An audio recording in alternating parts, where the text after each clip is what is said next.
What is up, nerds? Welcome back to HeyArcher, episode 151. I am not drinking 151 today, but in fact, I'm going to be having some Campfire King Imperial S'mores Porter from Barrel House Z up here in Boston, a local company. So, crack yourself one, sit down, relax. We're going to talk nerd, of course. We have to talk nerd. But I feel like by pure coincidence, every time you and I sit down, Jake Paul and Joe Rogan are in the news. It's becoming a thing. It's becoming a thing. But I want to talk Titans. Titans is out. I've not reviewed that. Star Wars Rebels. I want to talk about that. And yeah, lots of fun things happening. So, if you're listening over on your favorite podcast platform, of course, make sure to follow this podcast. But if you're here on YouTube, I say here, assuming you're on YouTube, open up YouTube right now, subscribe to HeyArcher, subscribe to Nerd Affiliated. I would greatly appreciate it. So, what have I been up to this whole time? It's a wild ride. It's a wild ride. This channel, this brand, first of all, cheers to all of you. It is Friday night, 10:40, rocking new HeyArcher merch. Head over to HeyArcher.com for that. Yeah, I just wanted to talk. It's funny. I got home. I was like, I'm just going to be chilling in the basement tonight. Everything's set up from HeyArcher Live last night, which is every Thursday at 8 p.m. And I figured, why not? Why not just sit down, crack open one, talk to all of you. I already scarfed down a bunch of Taco Bell because it's just what I do. It's just what I do. I feel like it's my obligation as a nerd that on a Friday night, if I got nothing else going on, we're going to podcast, we're going to drink beer, and we're going to eat Taco Bell. That's the story. We're also going to open boxes of action figures. Got me a new Ahsoka Tano figure. Got me a new Bespin Luke Skywalker figure. So it's becoming a problem. But you know what? Actually, I must say, sitting here right in front of me, Mr. Austin 316 himself, Stone Cold Steve Austin, the only wrestling figure I own, and I needed it. But let me know, any toy collectors here, any collectors in general, let me know what you are collecting. It's become a problem. On my end, I will say it's become a problem. I don't remember if I talked about this last time, but it's becoming a thing. So we've been doing lots of photography, lots of unboxing, lots of vlogging and toy hunting over at Nerd Affiliated. But here at HeyArcher, I've been doing a combo of things. I've been doing a lot of unboxing videos. HeyArcher Live continues to roll out every single Thursday at 8 p.m. But alas, the 2-minute reviews have really suffered. They've really suffered. And I'm trying to figure out a way to bring those back, right? So if you're a content creator, you might kind of relate to this. If not, I hope that you've been living vicariously through me. So maybe this is something that seems familiar to you, just in you and I talking from time to time. The 2-minute review series was something I came out with actually in thanks to Eric, who was a friend of the channel. And Eric had the idea of reviewing.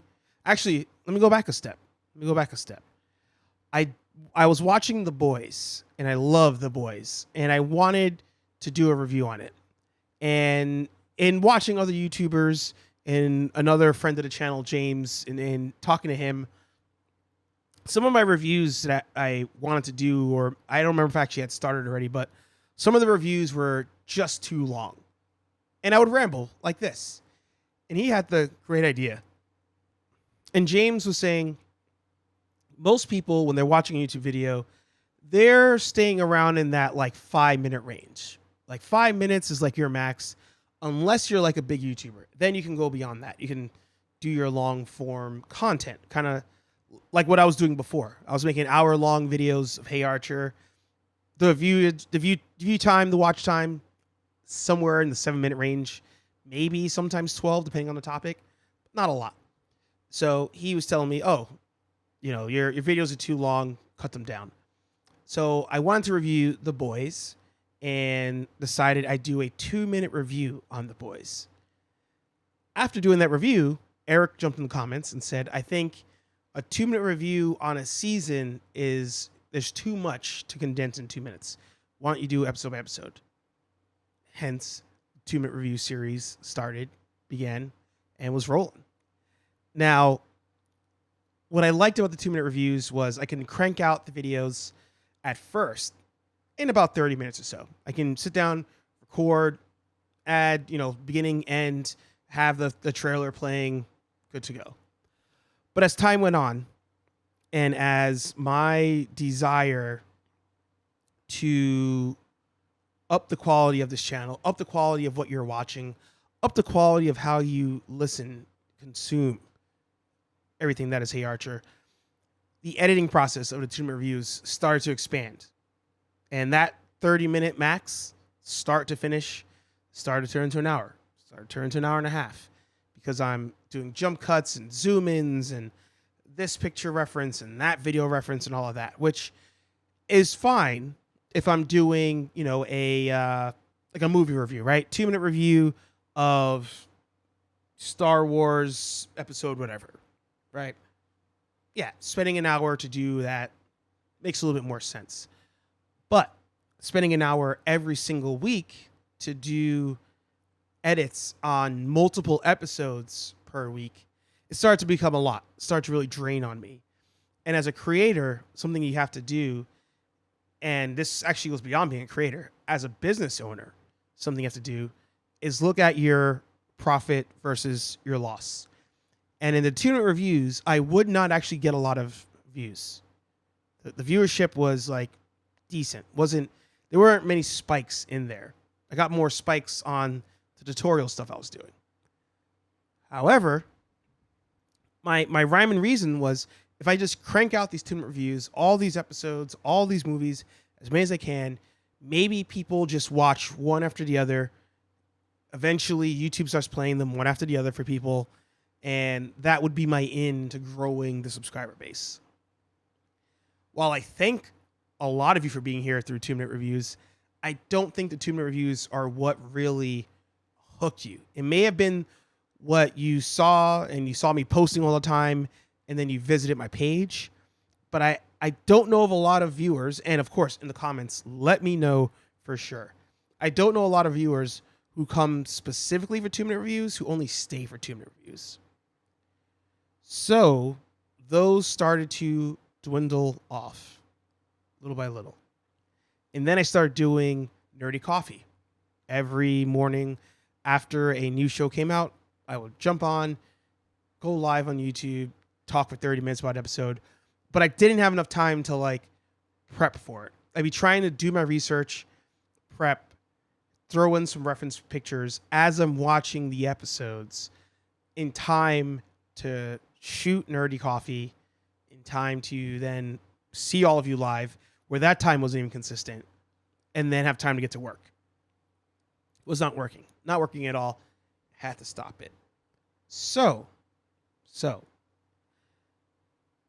I think what I want to do, and let me know in the comments if you like this idea or not. I think I want to do more HeyArcher episodes. But then, after I finish recording this and I release this, I pull out my reviews. I pull out the clips, the JRE clips. I pull them out, and then those live as their own reviews here on the channel. I don't want to start a third channel. It's hard to manage two. I don't want to do a third one. But I think here on the channel, I'll pull out my reviews from the HeyArcher podcast episodes, and then they will live, and I could keep up with everything.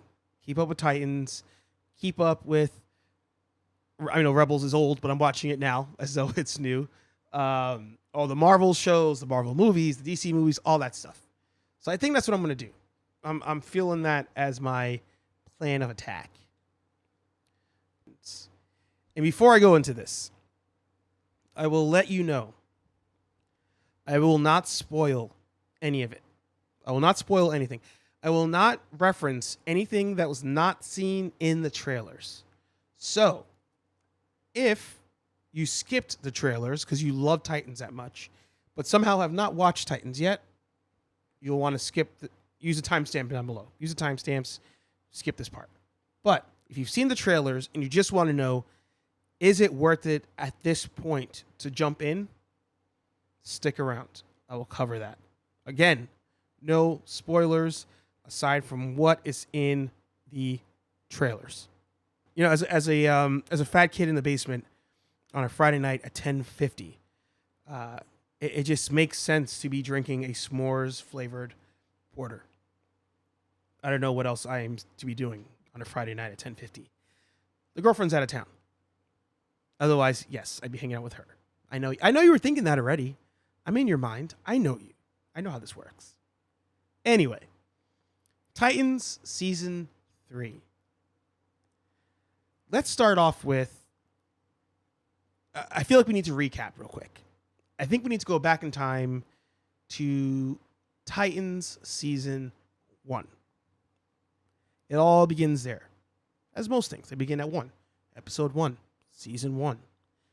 And a lot of us were super into the concept of a darker, grittier Teen Titans. That is what we saw. And for a lot of us, it was very reminiscent of that Power Rangers trailer short clip that came out where the Rangers were adults and they had adult problems, and James Vanderbeek was in it being a pretty white kid with problems, except now he's like 45. But it was gritty, it was dark, and we were like, ooh, that's the Power Rangers that we want. The Titans Season 1 trailer comes out, and Dick Grayson has donned the Robin suit. He's in an alley. He fights some villains. It is brutal, absolutely brutal with these villains. And at the end of that trailer, he grabs the guy and he just goes, "Fuck Batman." And we were like, ooh, that's it. This is the show we needed all along. And then the season came out, and it was one of the worst things I had ever seen on TV. But there were glimpses in there. There were little bits of the show that just made you say, there's something here. There's got to be something here. I'm going to hang tight.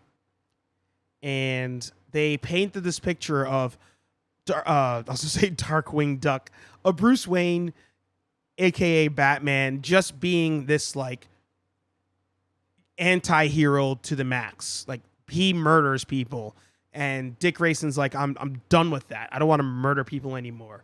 And then he finds Raven, and Raven is a lost soul and is battling, her own demons. Her dad is a demon. Trigon is like the Satan of the DC universe, and decides that he's going to help her. She sought him out.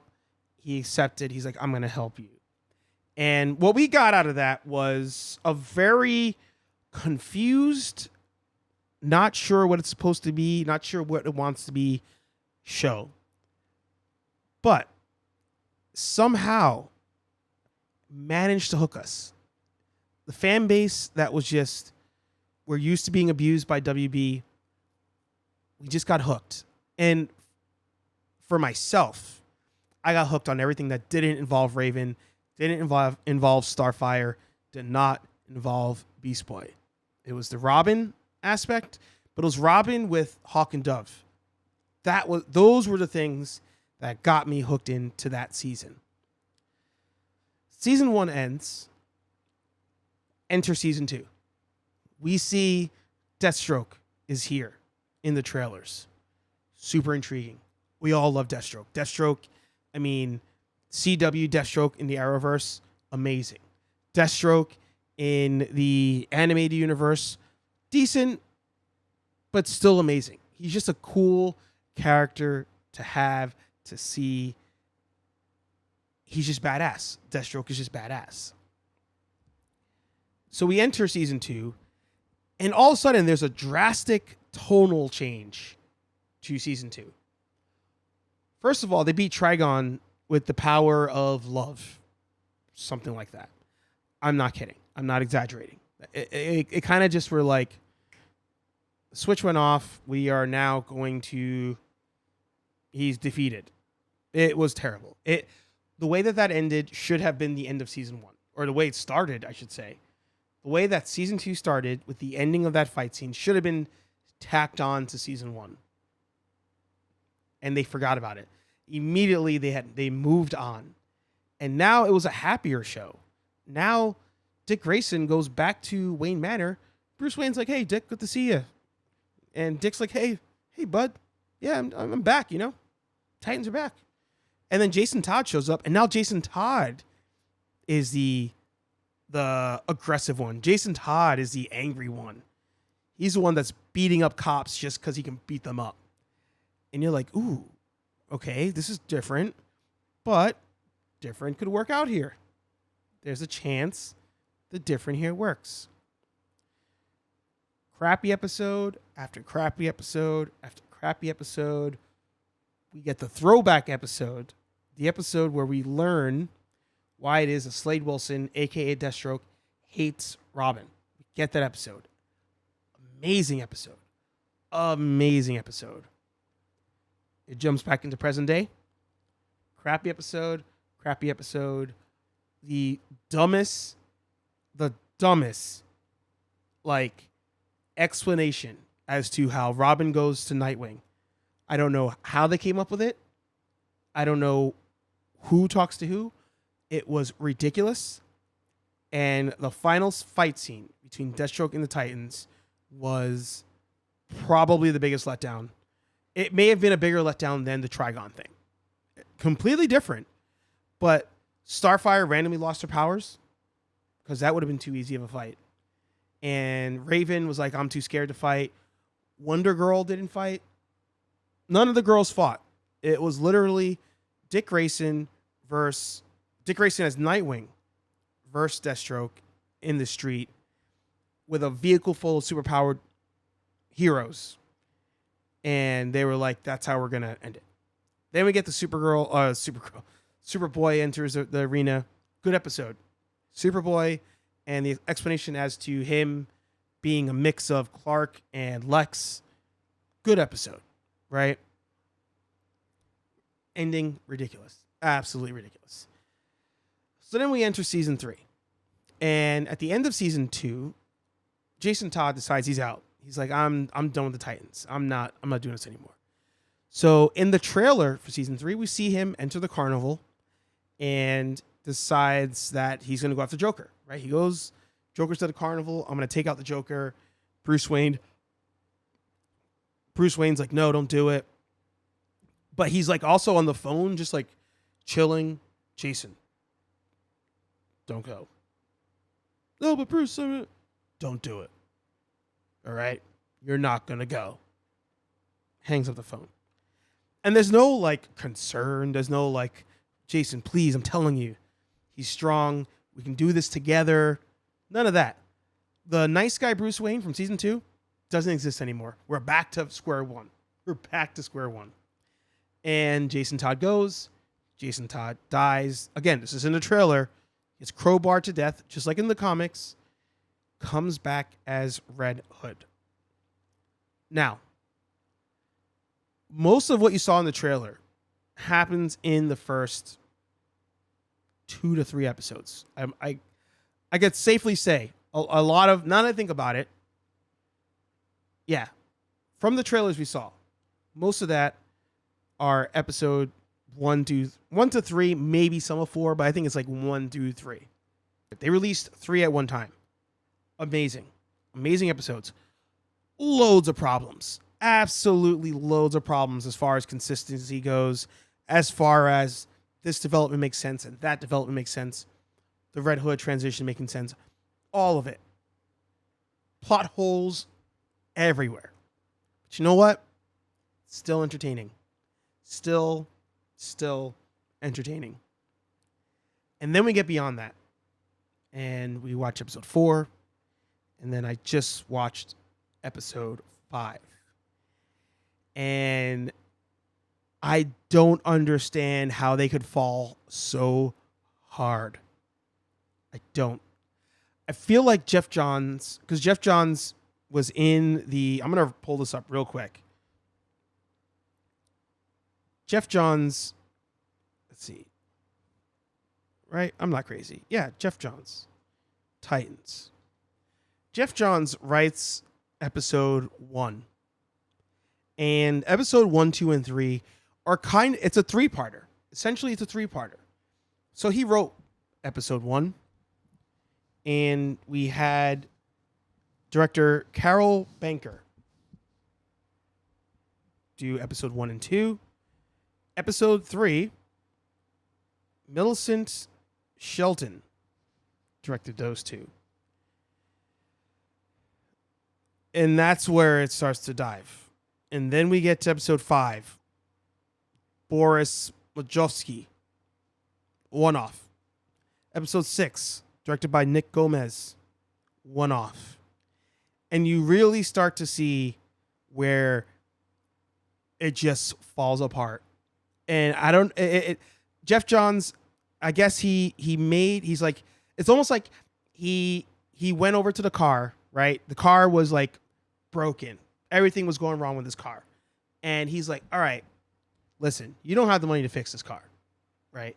But what I can do is I can make it so the car can run. All you need to do is turn the car on, drive to your house, and park the car. And we'll figure out how to get you a new car later. But I'm going to get you on the road. I got the car to run. Just don't stop anywhere and turn it off. Don't go on the highway and try to drive 80. Don't do any of these crazy things. Just get in the car, just drive to the house, and we'll get you a new car in the morning. And that's it. In episode 1 and 2, they're driving to the house, and it's good. Things are good. They're like, the car's running. We're doing fine. Thank you, Jeff. They call him on the phone. Hey, Jeff. Dude, car's running great. Thank you. Thank you so much. We really thought we were in trouble there. And he goes, I'm so happy for you. I'm happy you got this back on the road. I'm happy you're on the way to... You're on the way home. I feel like I should have made this more of like a drug or like a DD scenario. Either way, you're on the way home. And then episode 4, they go, you know what? I can get home a little bit faster if I take the highway. No, but Jeff said don't get on the highway. Don't go over 50. He's probably wrong. Let's get on the highway anyway. Get on the highway. Car breaks down.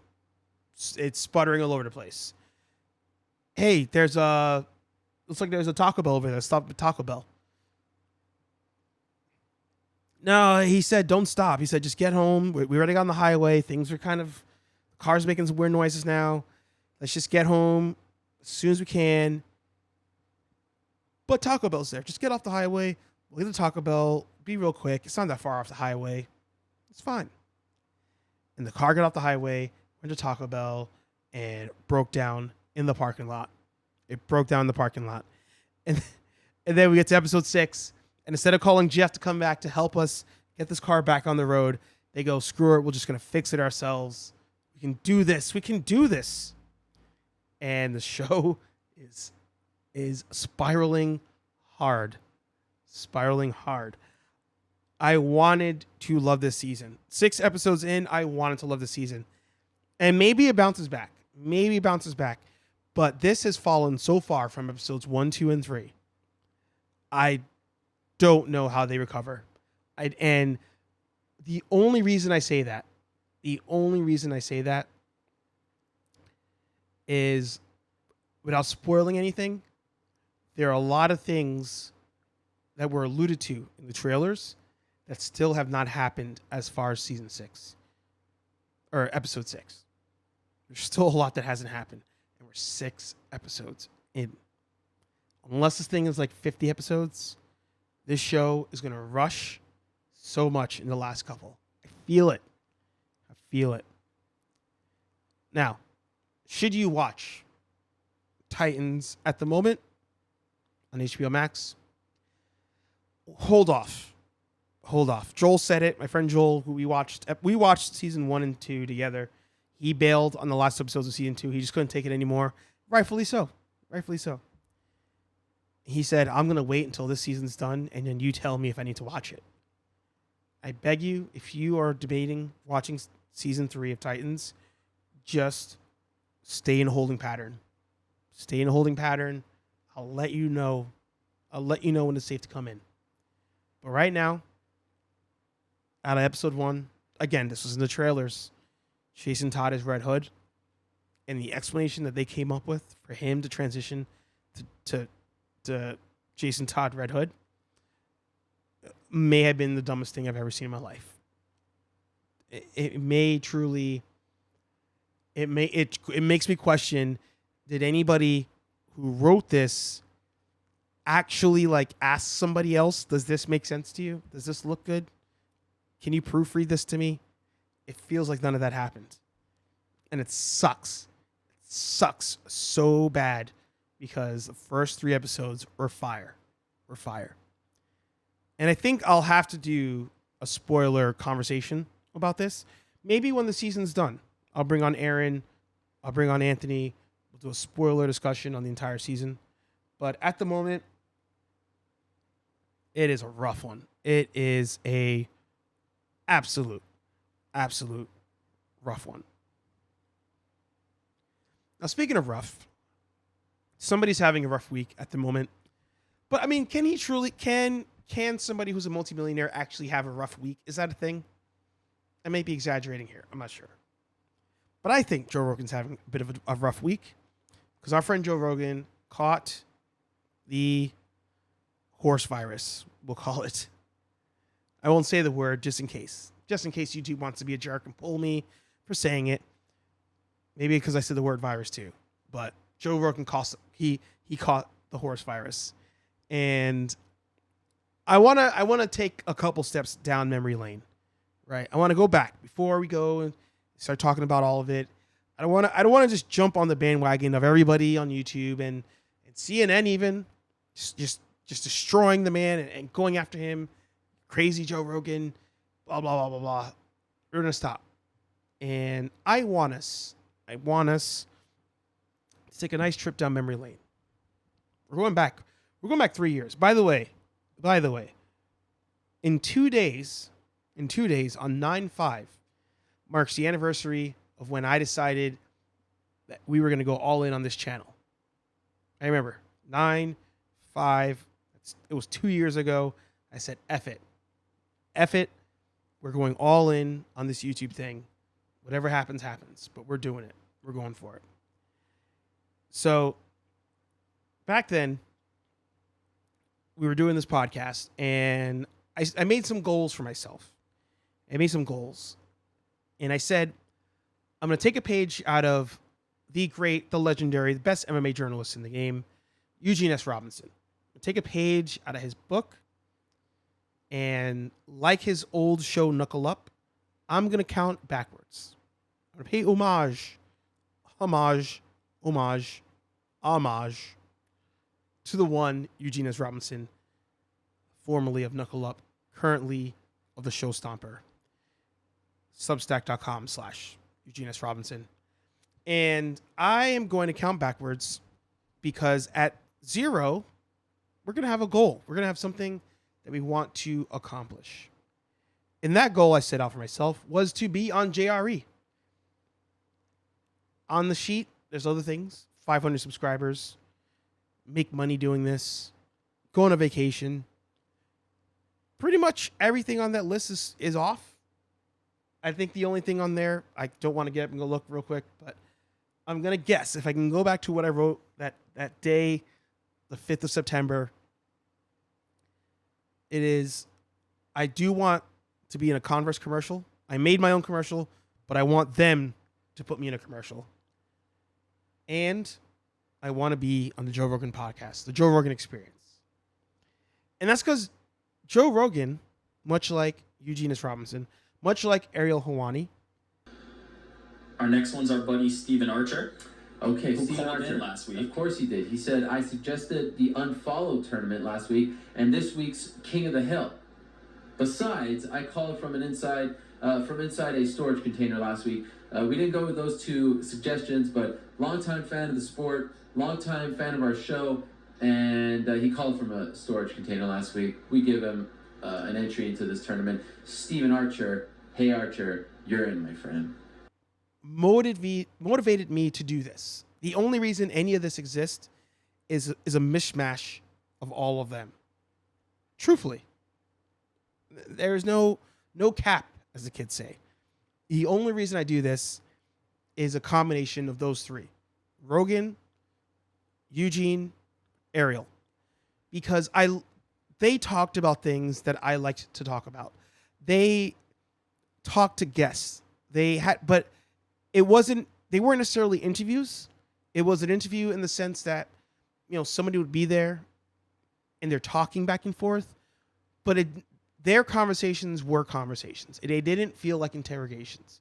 And I liked that. I liked that aspect of those respective shows, their shows. But Joe Rogan in particular, he was more of the man's man, right? He seemed like the everyday guy. Now, don't get me wrong, Eugene might be the more everyday guy because he'd be shooting his episodes while driving his car back in the Knuckle Up days. Like, he was literally going from like a job to a job shooting the podcast. So he may be the pinnacle of the everyday man doing podcasting. But with Joe Rogan, it was like he just wants to sit down, hit record, have his friends sit down and have a conversation. And I believe that's what hooks a lot of us. I believe most of us, when we turn on JRE, we see somebody who is like us. Just a guy wants to be fit, wants to optimize his body, optimize his health, watch MMA, and drink some beers. Lots of contradictions there. But trust me, it makes sense in our heads. And as a current fat Puerto Rican in the basement talking to a camera, I still seek those things. Truly do. And what was great about Joe Rogan is he would ask questions to people that we all were curious about. And over time, he started to get people on there that were completely out of reach. Like anybody and most people, I guess, that start podcasts, like at some point had their friends come on. And Joe Rogan would sit there and a fellow comedian would come on that he's friends with.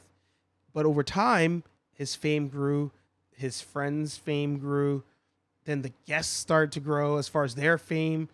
Chael Sonnen was the first. I think that was the very first episode I watched. The first time Chael Sonnen was on there.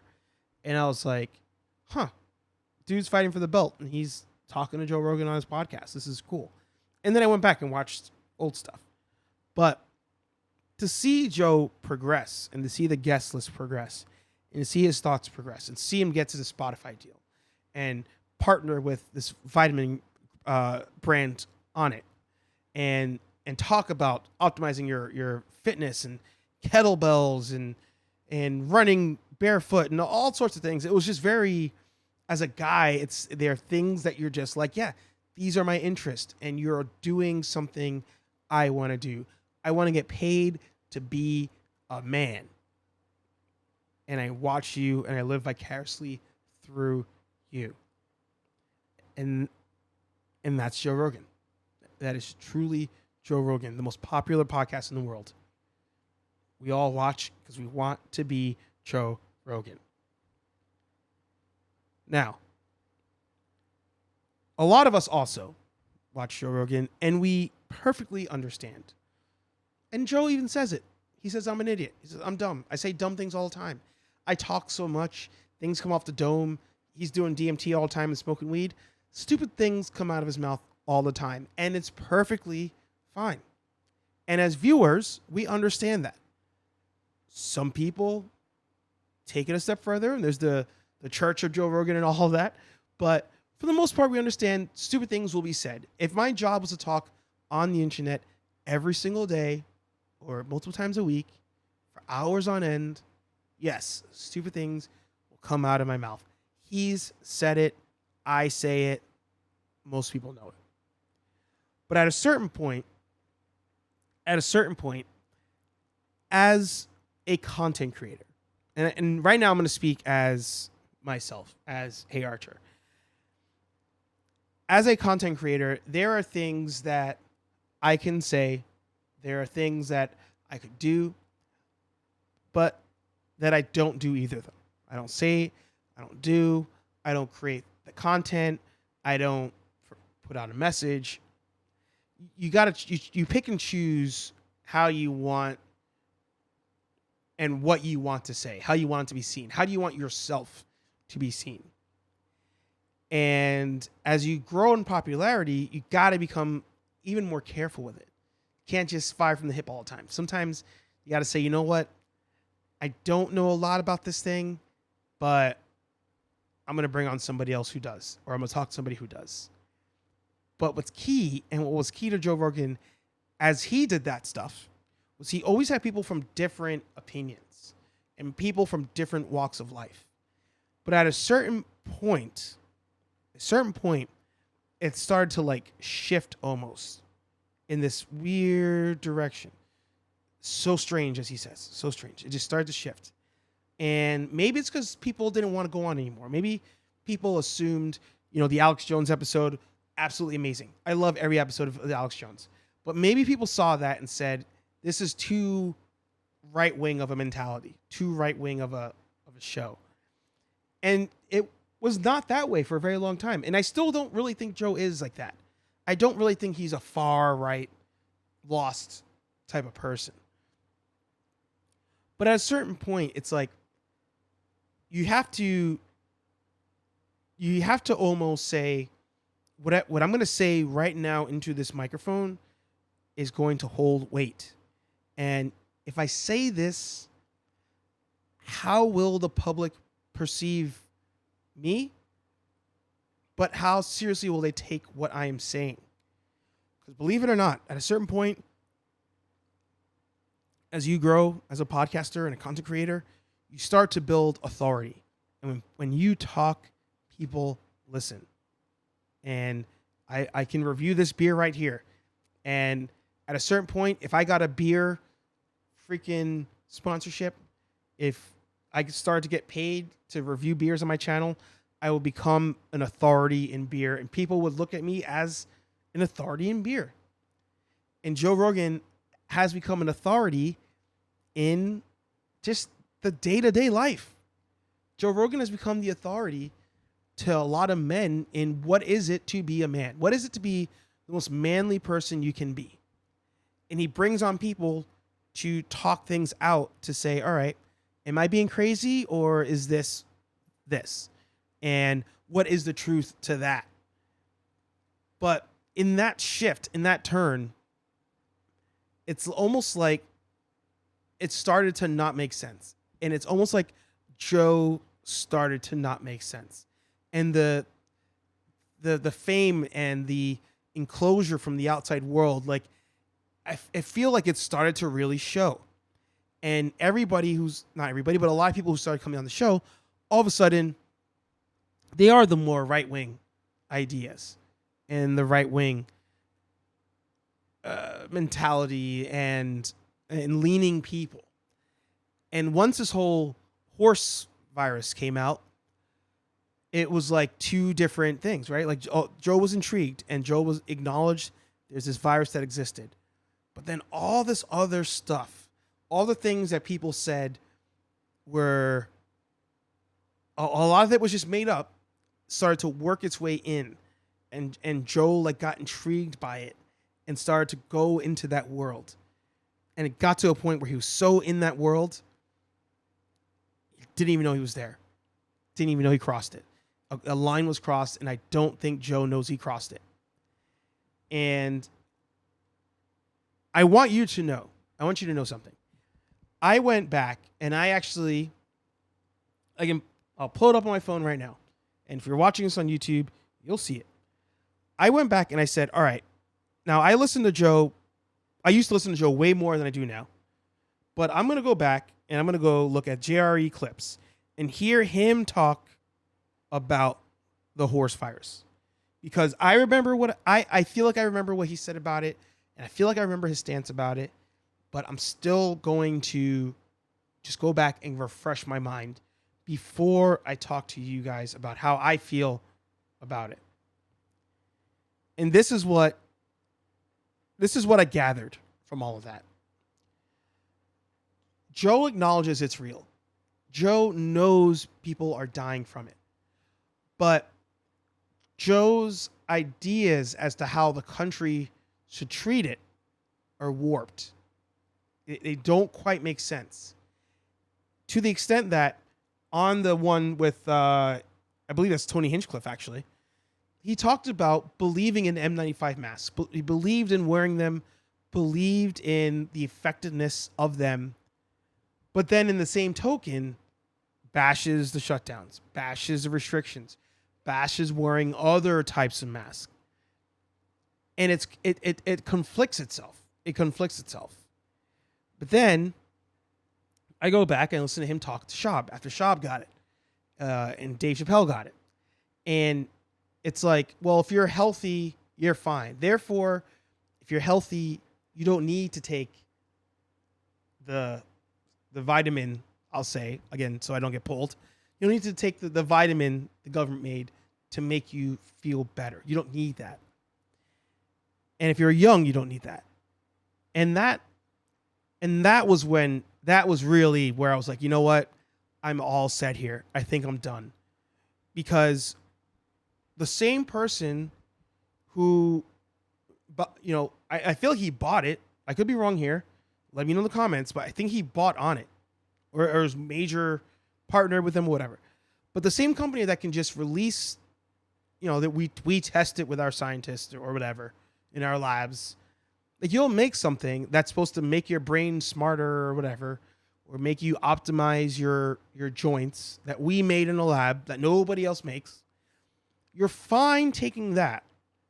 But when something comes out that's going to allow you, if you take it, and if everybody takes it, to keep those businesses open, to keep those restaurants open, to not prevent schools from shutting down. When you have something that can help you with that, but you refuse to take it because there's not enough testing on it, it really conflicts itself. It's really backwards. It's truly backwards. And you believe the thing exists, you know it exists, and you decide that even though it exists, I think everybody's overreacting. And that's where, at the moment, as of September 3rd, 11:23 at night, Joe Rogan needs to make some sort of public apology. Truly, truly does.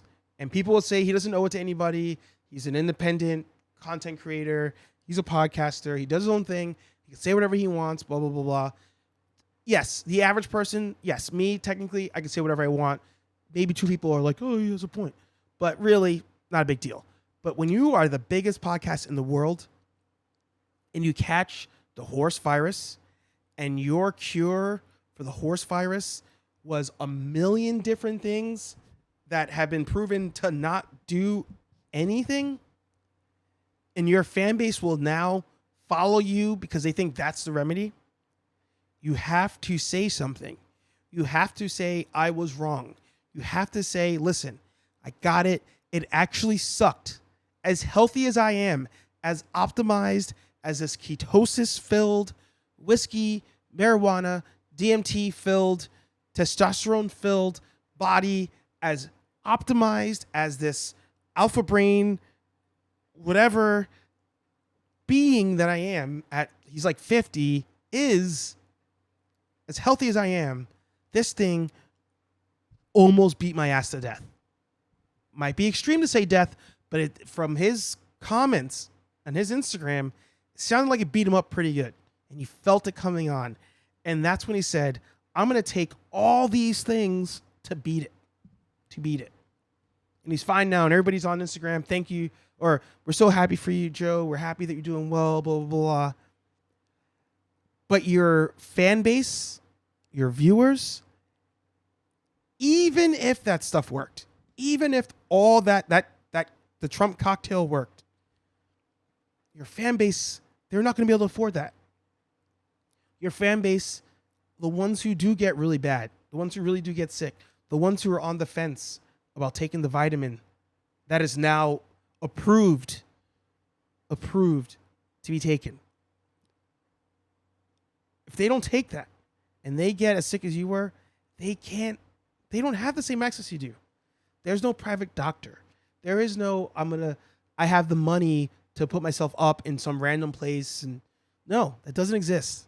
It doesn't exist for your average blue collar worker with a family who, I hate to say it, rides or dies with you, man. They ride or die with you. You have to say you were wrong about taking the vax. Or even just say, if I took the vax, I wouldn't even have been in that spot. Something. Dude, you gotta say something. Because you know what? All those stores you talk about, you and the other people were talking about, all the lockdowns and the businesses losing money and all these places that are suffering because they keep shutting shit down. They keep shutting things down because people refuse to help themselves. And they have to be free, and they don't want to take this thing the government made, and they rather take all this other. Stop it. Stop it. This whole thing needs to stop. It needs to stop. Joe Rogan, if for some odd reason, if somehow you listen to this, as a fan, it has to stop. It has to stop, dude. Straight up.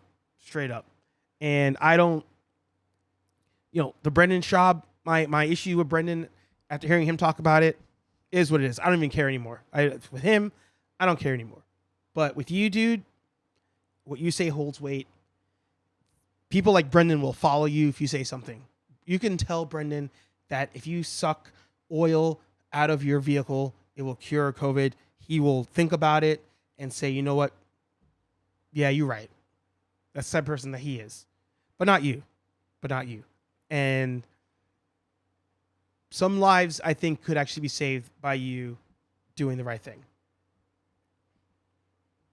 Just saying. I need a drink after that one. That was a rough one. That's a rough one. And I still want to go on a show. I still want to go on Joe Rogan. I can't wait till the day I'm on that show, on that podcast. I hope all of you, if you ever have a dream to be on a show or accomplish something or do something, I hope you get a chance to do it. I truly hope that it happens for you. I want all of us to be happy. I want all of us to win. Ariel Hawaiian was talking about it this week. I want everybody to be successful, to live out their dreams and get paid to do what they want to do and travel if they want to travel, live what they want to live, all these things. But sometimes you got to take responsibility for stuff that, whether you want to admit it or not, it's your responsibility. Bringing it full circle to being a nerd, with great power comes great responsibility. Joe Rogan, that is on you now. This week, it's on you. It's got to be on you, dude. Got to be on you.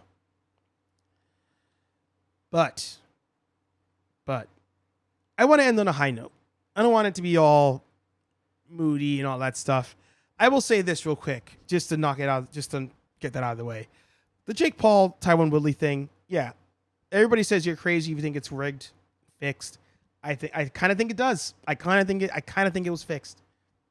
But here's the thing. At the same time,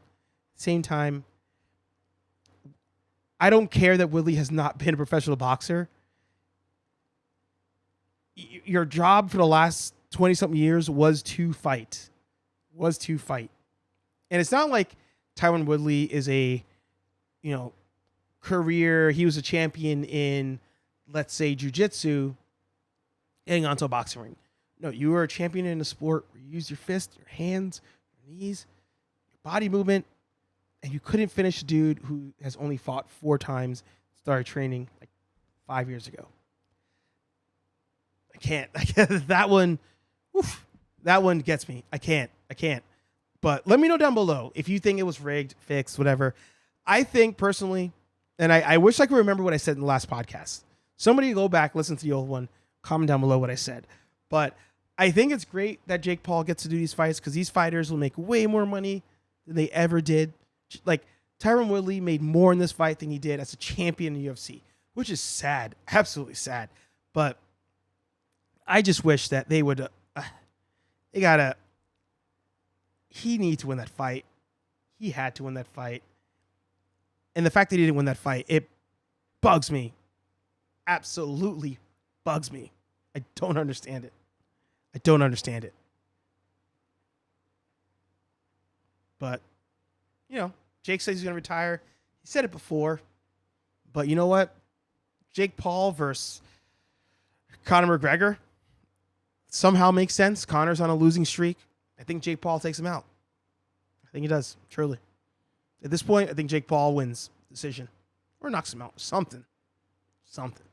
But you might as well make the money. Make the money. Go out on that one. Whatever. But Star Wars Rebels. I just want to talk about something good for once. Star Wars Rebels.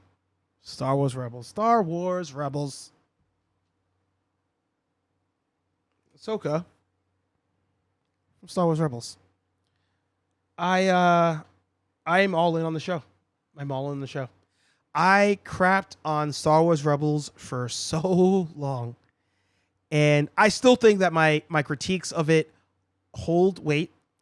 I think was it Cosmonaut Variety Hour that crapped on it? A bunch of people crap on Rebels. Rebels deserves a lot of the heat that it gets. It truly deserves a lot of the heat. But you know what it is? I think somewhere in season 3, and there'll be spoilers here. Somewhere in season 3. How about this? Actually, you know what? How about this? I'm going to spoil Rebels up to where I am at the moment. I'm in season 3 right now. I just started season 3. So I'm going to spoil only what I'm up to so far. Star Wars Rebels, with some of the silliness, the campiness, all that stuff, there's a good show in there. There's truly a good show in there. And I think that's what I like the most. There's heart in that show. I just finished the Kenobi versus Maul episode. And when I watched it out of context, when it first came out on YouTube, I was like, this is so dumb. This is so stupid. Like, this is what you gave us after all these years. This is what you gave us.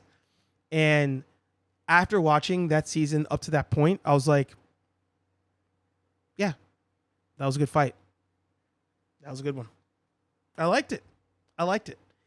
And it made me, I hate to admit this. I truly hate to admit this. It made me kind of second guess my hatred towards the Bad Batch. Hear me out. And we'll start to wrap this up. It's been almost an hour. Thanks for listening, by the way. Bad Batch season 1, I felt had a lot of potential. And I think what I hated the most about Bad Batch season 1 were the things I wanted out of the show, whether the show was going to do it or not. I had an idea. Vader's fist. I wanted so much out of the show. And I think because it didn't do what I wanted it to do, that's where I didn't like it. However, Clone Wars season 1 and 2, pretty rough. You get past that, it's pretty damn good. Rebels, you know what? You get past season 1 and a half, it gets pretty good. When they bring in Thrawn, I've been enjoying the Thrawn stuff way more than the Vader stuff. Didn't think I'd ever say that. I put Thrawn up there right now. He's there, I think. Yeah. Thrawn's up there. He's up there with Vader. Love Vader. But I'm loving Thrawn more than Vader at the moment. Truly. Never thought I'd say that. Never thought I'd admit that. I'm loving the Kanan aspect of it. Of this.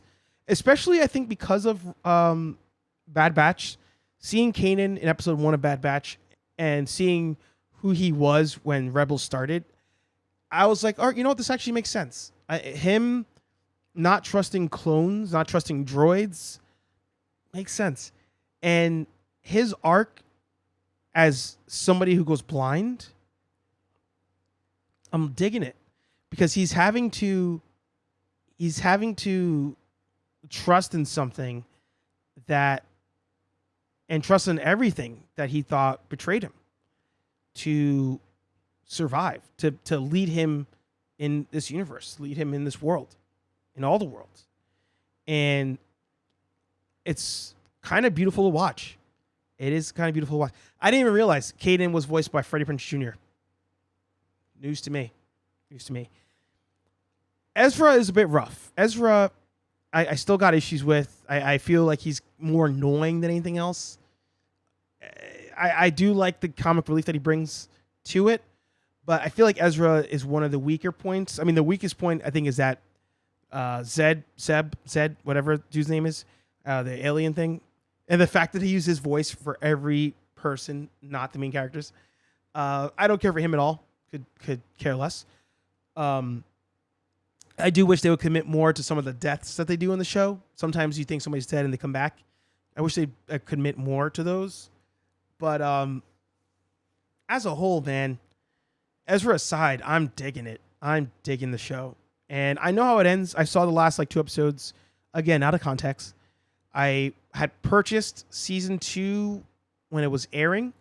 And I didn't have... there was no Disney Plus back then. It was just iTunes. So I purchased it and I was watching it as it released. And I think because I paid for it, I was also kind of bitter about it. But you know what? If you get a chance and you can watch Rebels, I will tell you to do pretty much what I told you to do for Star Wars Clone Wars.